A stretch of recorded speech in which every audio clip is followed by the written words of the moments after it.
you down to earth a little bit, because most of the people I know that grow orchids are a little bit too puffy and stuffy for my liking. But this is my greenhouse. 11 foot by 16. Nothing fancy. There's no triple pane smoked glass. None of that. It's not made of redwood.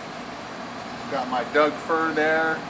But every bit of this greenhouse structure has been, come a little closer. Come a little closer.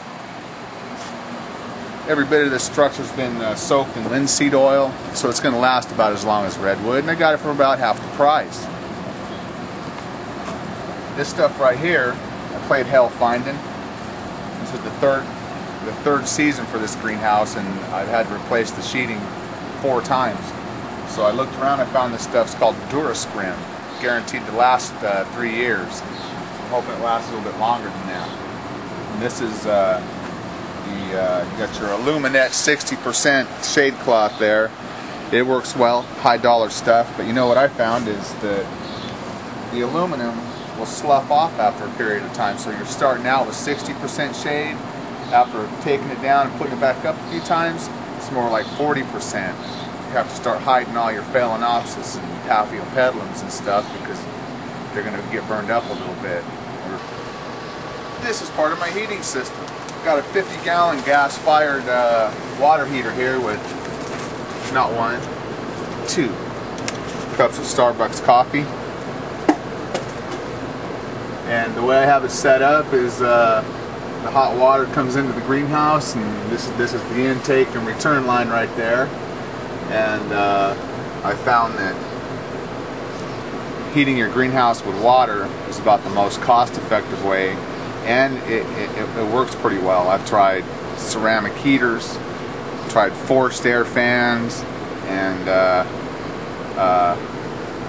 just starting a fire in the greenhouse, and nothing seems to keep it warm all night except for this. So anyway, like I was telling you, there's no triple pane smoked glass. It's made of Doug fir, on green board, no redwood, no cinder blocks down there. It's just been standing since July of '06, and I'm just gonna let you newbies and maybe people that are just interested in greenhouse stuff give you an idea of how to, you know, how cheaply you can get away with it. I probably paid for the structure for this $600 for the Durascrim. It's about 150, and I got a 16 by 100 foot roll of it, so I'll be able to cover it a couple times with that. So come on in. Go. Shut the door.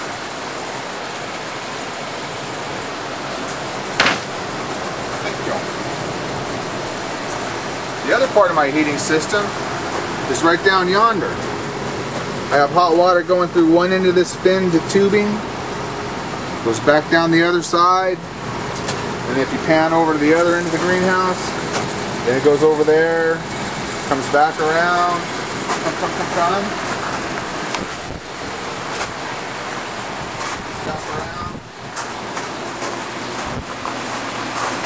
To the return line. This is my little pump right here.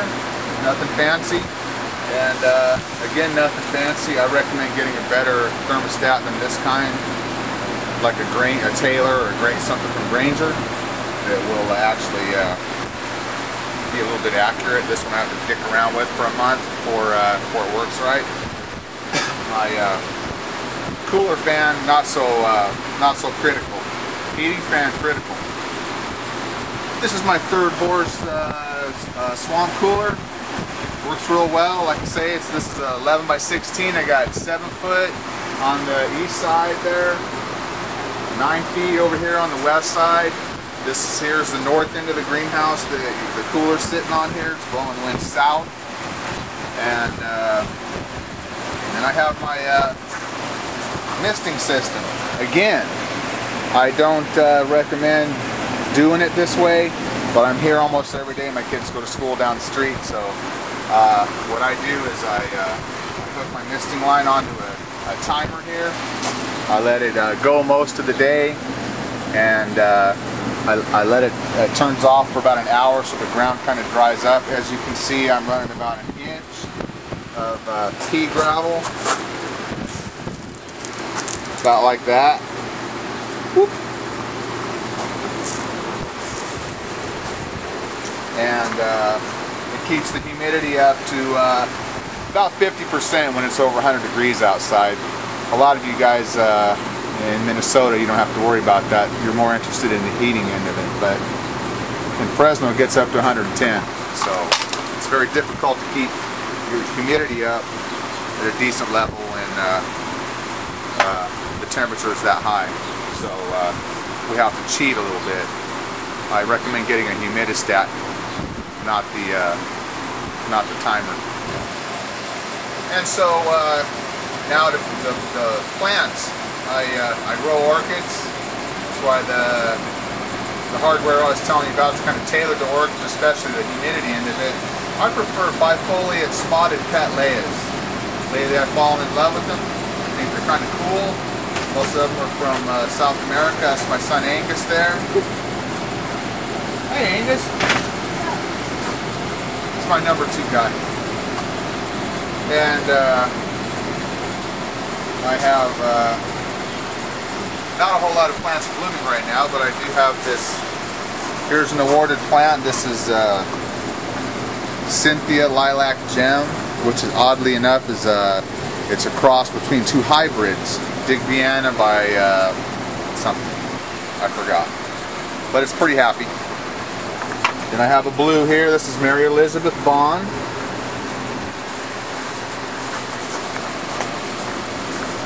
And not much on the other end there. There's a green Hawaiian cattleya there. Another blue.